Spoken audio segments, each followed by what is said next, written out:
Okay, now we got something a little different yet. Hey gang, this is Tim from Tim on the Fly, and welcome to another episode. Today we're going to be fishing for pre-spawn bluegill and panfish on the housing development pond. It's early, it's about the first part of May. Really, most years the bluegills would be on the beds by now, but it's been a little cool this year and they're a little slow coming up, but they are moving up, and we're gonna chase them down today using the one of my favorite small streamer flies, and when I say small, I mean really small.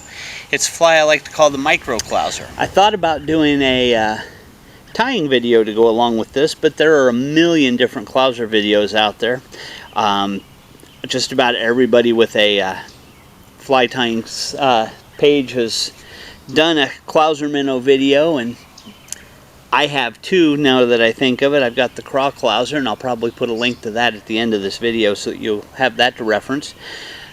The only thing really different about these flies is scale and materials. The tying methods are the same, so it's just a very standard Clouser, just shrunk small. The only thing that does change is I noticed as I got this small, the bucktail really isn't the way to go, because it's a little harder to work with on this scale. It really does well on larger flies, bigger Clouser minnows or bigger streamers. The bucktail works really good. I found that as I move smaller, I like to shift to materials that are a little finer and a little shorter, like the calf tail that's done on these two, or a lot of times I'll move to squirrel tail, like the two in the center there. Or when I get to the really small stuff, I'll make the shift to rabbit hair, or if you get really small, maybe even pine squirrel fur. And I find that those materials are a little easier to work with than trying to scale down the bucktail. So that's really about all there is to it. Just very much a standard Clouser tied really small. On this particular day, we were fishing the chartreuse and white calf tail Clouser. This little guy here just done up with just like a standard Clouser with a little chartreuse and a little white calf tail instead of the bucktail. So let's go out and take a look and see how he does.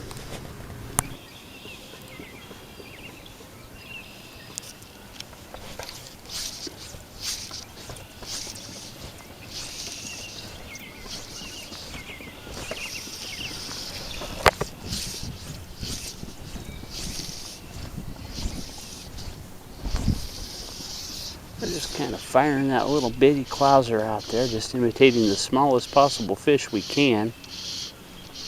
And a lot of fish that aren't much bigger than it are trying to chomp it down, but every once in a while we're finding one that's big enough to take it. There he is, just like that one. Just like that one.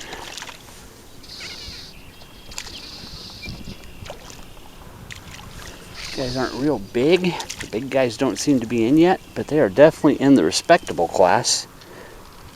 You won't hear me complain about this guy any day of the week. Oh, come on. Let me get the hook out of you. Whoa, see, there we go. Nice little fish. Get him back in the water, and away he goes. Get out there and see if we can't get that to happen again. Not the best cast, but I think it'll work. Kind of cool thing is you can't see it on the camera, I'm sure, but I can see that big chartreuse glow in the dark flash of Clouser out there from a mile away. And it's kind of cool because every time one of these guys takes it, it just disappears, and I know to set the hook. There's another guy. Easy out. Ow. Now we know why I like to keep them barbless. That comes right out of me. Reach down and get you out where you belong. Oh, come on. There we go. This water in here that we're fishing is only about 1.5 feet, maybe 2 feet deep. And I'm running this fly maybe about 6 inches under the surface.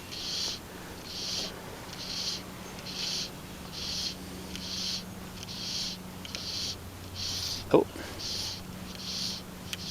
little bitty guy had it. There we go. There's another one. They're all hitting in just about the same place out there.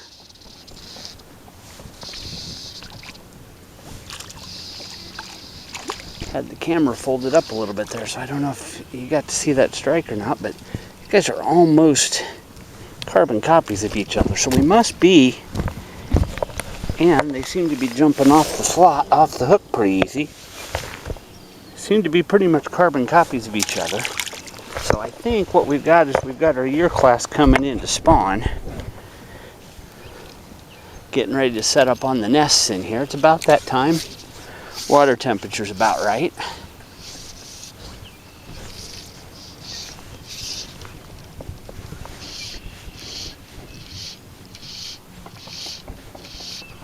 There's another one. This one feels like he might be a little nicer. Either that or he's just a little more aggressive. I think he's just a little more aggressive. He looks like he might be about the same size as the rest of them. Yep. Hooked a little better this time, so maybe he won't jump off and try to stick the hook in me. There we go. And out he goes.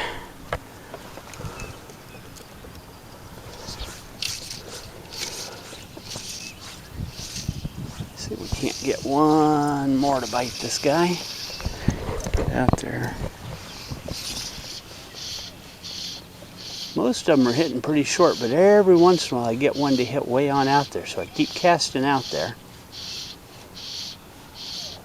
'Cause I'm not sure whether they're sitting just right in here and hitting it as it comes by, or whether they're out there a little further and following it in, and then when it shallows up they're nailing it. There we go. Oh, lost him.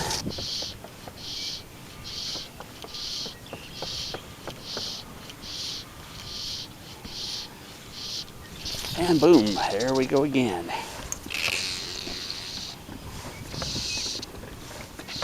This one is a little smaller, which means that we may have caught, oh, smaller and a juvie. The rest of those were nice big adult males. Now we got juvenile here. Notice not nearly as much color as the other ones. If it was a female, it'd have some vertical barring there as well, so we know we've got a little juvie here. We'll get him back. And that means we may have caught, if they are setting up on their beds, we may have caught what we were going to catch for the nicer males. So we're just going to take about 2 steps over along the bank here, so that we're in the same kind of bank structure but in just a slightly different area of it, and see what happens then. See if we can't get into a fresh batch of those little nicer ones. They're not on the beds yet, but they definitely seem to be coming up into that area. That felt like it almost might have been a fish, but it turned out to be a stick instead that was given. But they're definitely coming up on the beds.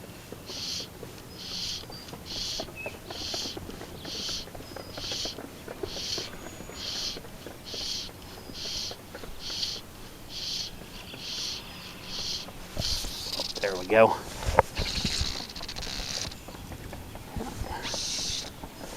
Pretty good flash of silver, so this might be another juvie.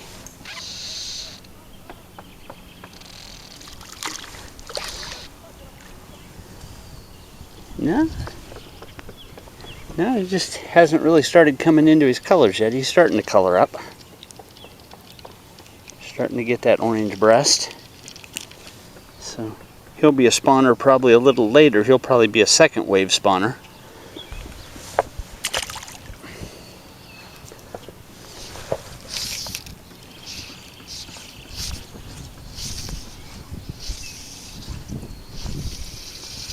Bluegills are kind of like that. They'll spawn in waves all through the season, all through the summer. But the biggest, nicest ones tend to show up in that first wave.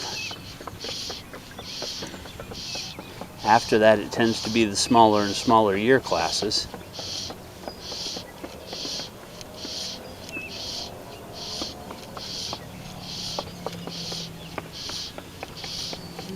Don't seem to be seeing quite as much activity right in here. Get out just a little further and see if that makes a difference.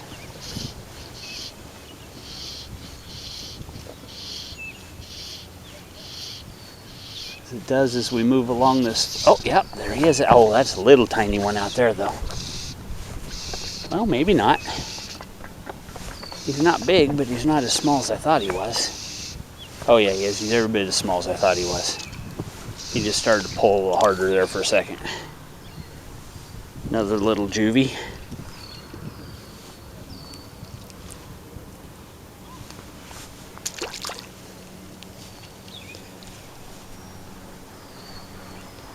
They're kind of beating up on my little Clouser here.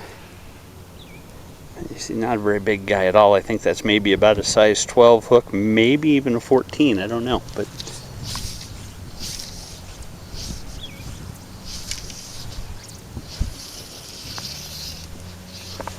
okay, now we got something a little different yet.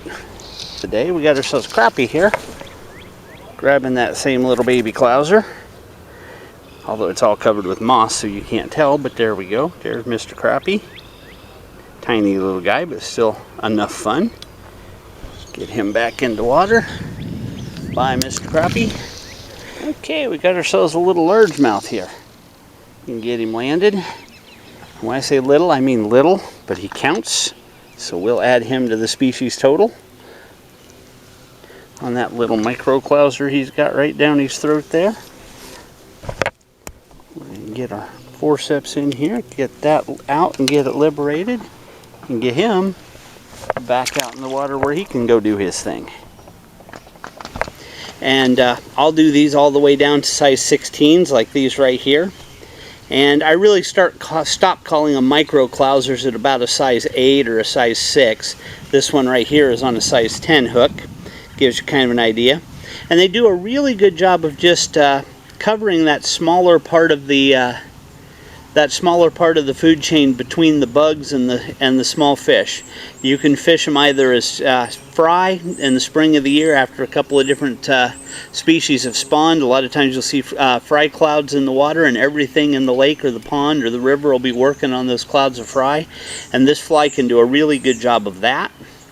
But it can also be used to imitate, in some colors like these two, it also makes a good imitation of baby crawdads, or just smaller species of crawdads. It can also be, it's a small enough fly that with the bunny hair dressing, it's going to undulate in the water almost like a micro nymph, or like a swimming nymph, like a damselfly nymph or a dragonfly nymph. Or a little later in the summer, the hexagenias and some of the bigger swimming mayfly nymphs can also be imitated with this fly. Little Clouser's turning out to be the fly today. Everybody's looking for him. It's a little early for there to be fry in the water, but I am seeing some damselflies and dragonflies, and that kind of pulsing swimming motion that they use is kind of the way I'm working this fly. So I almost wonder if that's what they're taking it for. Well, I've long held that why they take it doesn't matter as much as that they are taking it, so we'll settle for that.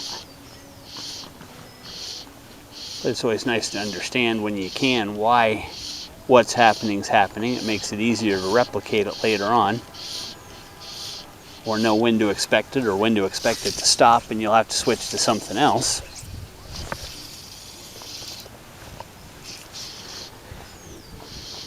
Getting way out there is producing crappie and bigger bluegills. There's something. So flash out there, so I'm not sure whether that's a bigger bluegill or a crappie. It's kind of swimming like a bluegill now. Yep, it's another bluegill. Kind of got himself tangled up in the leader there. Come on, bluegill, get untangled. There you go. Yep.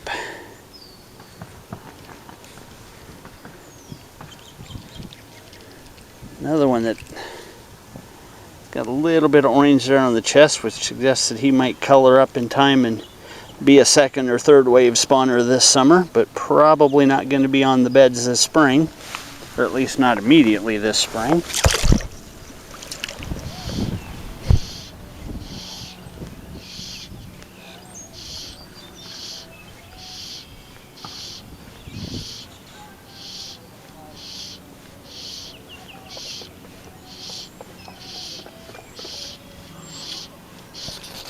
Oh, that was a nice one.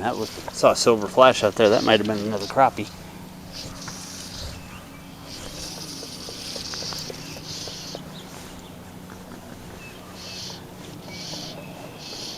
That's the only problem with these little flies, is when those crappie come along, you don't get as good a hook sets on them.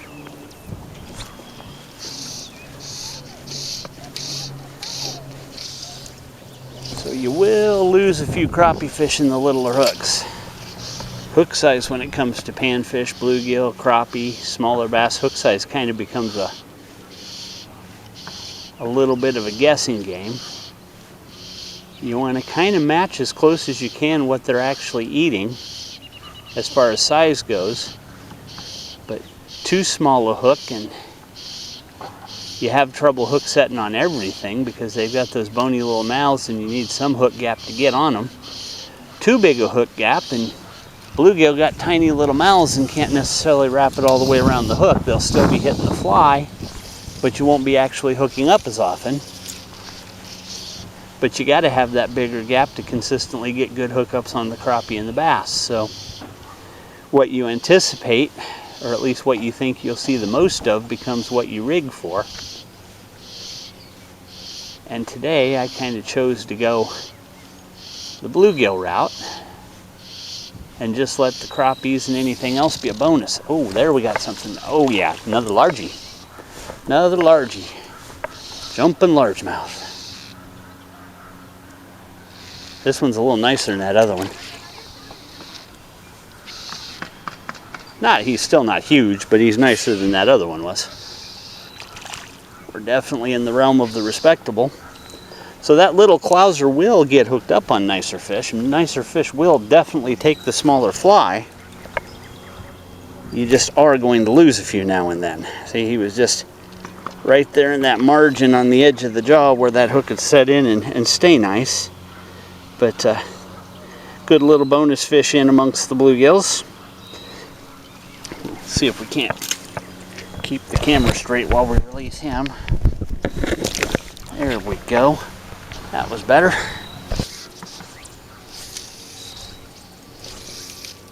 Whoop. That cast would probably get edited out if I were a different person, but I'm not afraid to show a little humility and humanity to it. I'm mortal.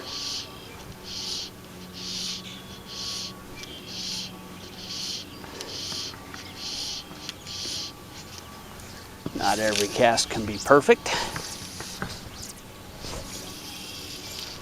There we go, that was better.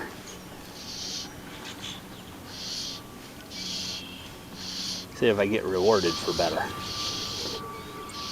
Sun's getting on the water a little. I hope it's not messing with the video.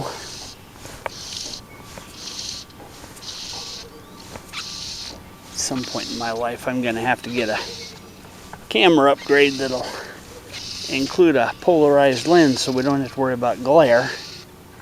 But until then, I just have to catch all these fish facing away from the sun, if I can.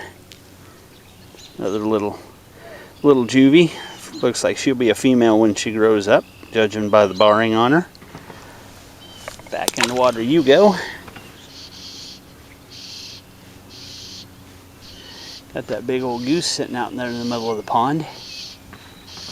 His mate is actually about 50 yards to my, well, maybe about 50 feet to my left, sitting on a nest.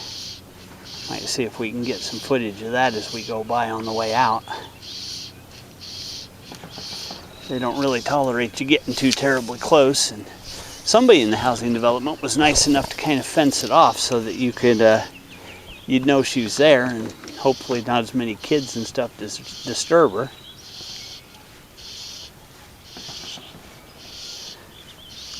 And where she's at is just really prime bedding area, but I tried to stay away from it until she's done.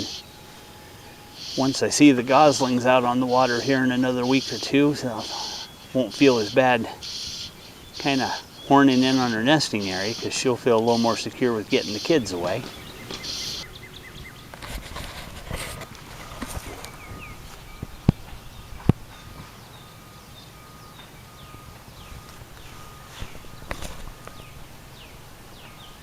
And there she is, sitting on her nest. And that's about all the closer we're going to get. We're just going to let her go, do her thing, and hatch her babies.